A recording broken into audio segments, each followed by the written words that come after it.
Kasaysayan ng wika sa panahon ng Amerikano. Una, nakikritika ang kasaysayan ng wikang pambansa sa panahon ng Amerikano.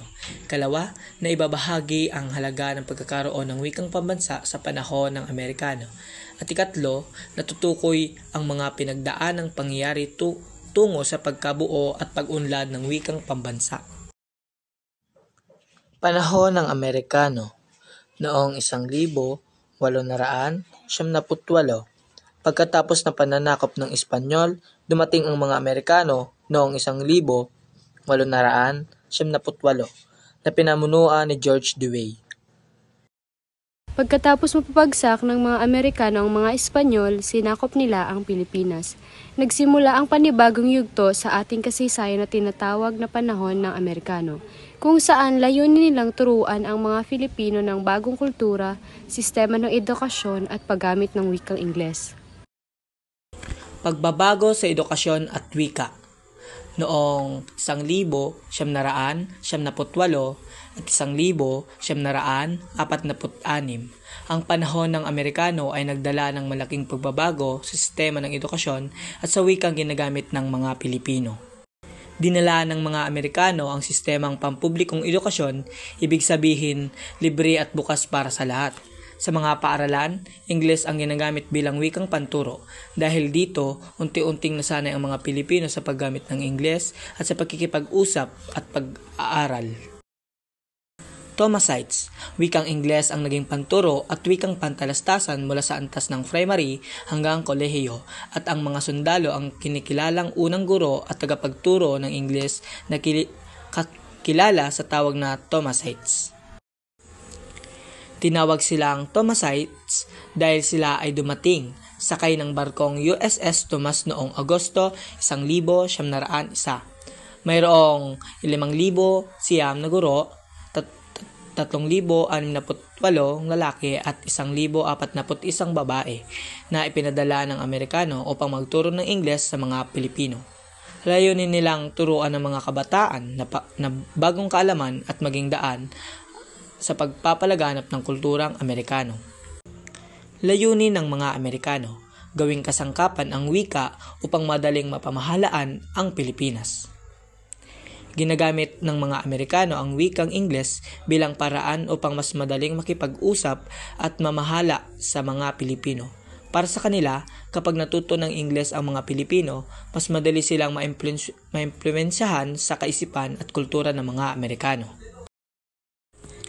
Philippine Commission, Batas Bilang 74, 1900 Itinatag ang sistemang pampublikong paaralan at ipinagamit ang Ingles bilang wikang panturo. Sa ilalim ng Batas Bilang 74, ginawang opisyal na wika ang panturo ang Ingles sa mga paaralan. Layunin nitong maipakalat ang edukasyon sa buong bansa at masanay ang mga Pilipino sa kulturang kanlura. Ito ang simula ng modernong edukasyon sa Pilipinas. Paggamit ng vernacular bilang pantulong. Hindi naging madaling gamitin kaagad ang Ingles para sa maraming guro at mag-aaral dahil iba ang wika nila sa tahanan. May pangangailangan na gamitin ang vernacular o wikang lokal bilang pantulong upang mas maintindihan ng mga estudyante ang leksyon. Iminungkahi na sa unang 4 na taon na pag-aaral, gamitin ang vernacular para gawing mas epektibo ang pagtuturo.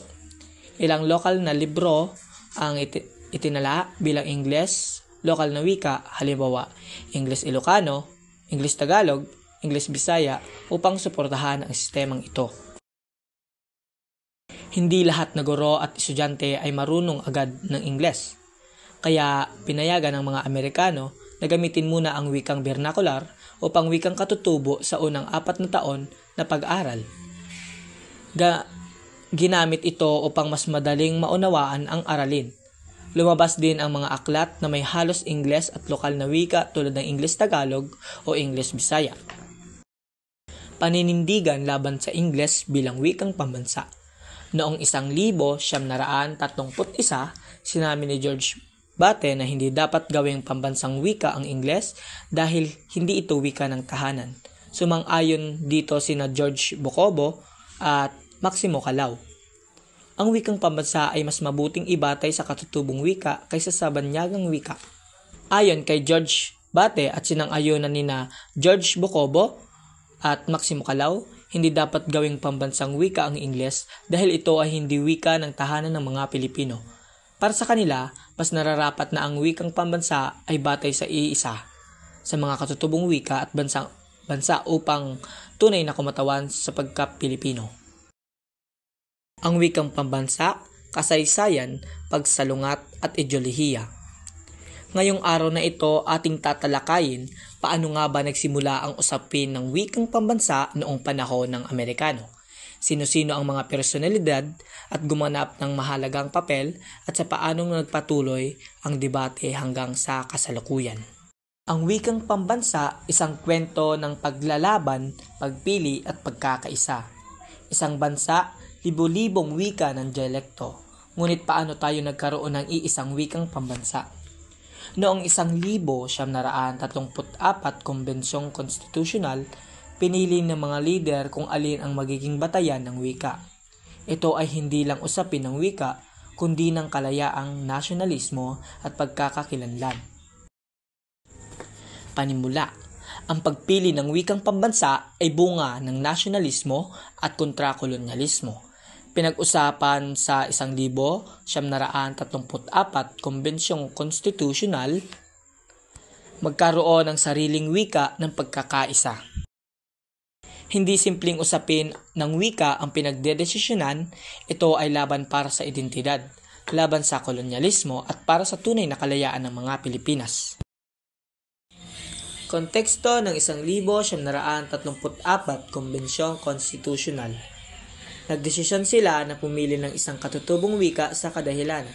Hindi praktikal at magastos gamitin ang Ingles, Pilipinasyon o pagbibigay halaga sa sariling pagkakakilanlan. Tagalog laban sa iba pang wika. Noong 1934, nagtipon ang mga delegado para piliin ang magiging batayan ng wikang pambansa.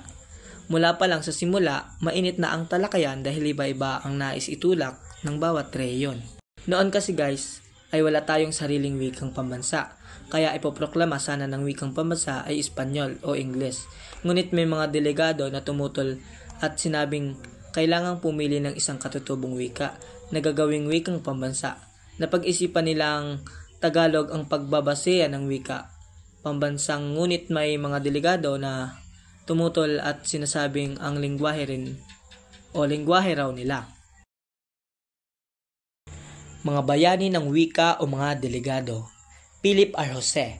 Siya ay nagbigay ng talumpati noong Agosto 13, 1934 na pumabor sa Tagalog bilang pinakakaangkop sa batayan. Pangalawa si Wenceslao Q. Bensons. Nasyonalista, isa sa pinakamalakas na taga-suporta ng wikang katutubo laban sa Ingles at Espanyol. Pangatlo si Noberto Romualdez, gumawa ng maraming panukala ukol sa wikang pambansa. Taga Leyte, ngunit sinuportahan ang Tagalog. At pang-apat ay si Tomas Confessor, delegado na kumampi sa ideya ng mga katutubong wika bilang batayan ng pambansang wika. Ang papel ni Manuel L. Quezon. Sino nga ba si Manuel L. Quezon? Si Manuel Quezon ay tinaguri ang ama ng wikang pambansa. Pinirmahan ang Batas Commonwealth bilang 184 noong 1936. Lumikha ng Institute of National League, pinili ang Tagalog bilang batayan. Si Pangulong Quezon ang nagpatibay sa desisyon. Siya ang nagbigay ng final na direksyon upang Tagalog ang piliin bilang batayan ng wikang pambansa. Tusang tagapagpaganap bilang 134 noong 1937. Ipinahayag na ang Tagalog ang siyang magiging batayan ng wikang pambansa ng Pilipinas. Noong 1937, ipinahayag na Tagalog ang magiging batayan ng wikang pambansa. Pinili ito dahil sa lawak ng gamit, yaman ng panitikan, at pagkaunawa ng maraming Pilipino rito. Dahil dito, tinawag si Manuel L. Quezon na ama ng wikang pambansa. Utusang tagapagpaganap bilang 263 noong 1940. Nagbigay pahintulot sa paglilimbang ng isang diksyonaryo at balarila ng wikang pambansa at itagubilin din ang pagtuturo ng wikang pambansa sa mga paaralan. Mang dahilan bakit mahalaga ang Ingles ngayon: edukasyon, trabaho at ekonomiya, pandaigdigang komunikasyon, diplomasya, agama at teknolohiya. Sang-ayon ka ba na sa Miss Universe, Miss World, at iba pang patimpalak Ingles ang ginagamit na sagot? Bakit oo o bakit hindi? Ngayon, dumako tayo sa ating konklusyon. Wikang pambansa, bunga ng mahabang laban at debate. Filipino, simbolo ng pagkakaisa at pambansang identidad. Hamon, pagpapanatili ng balanse ng Filipino, Ingles at katutubong wika.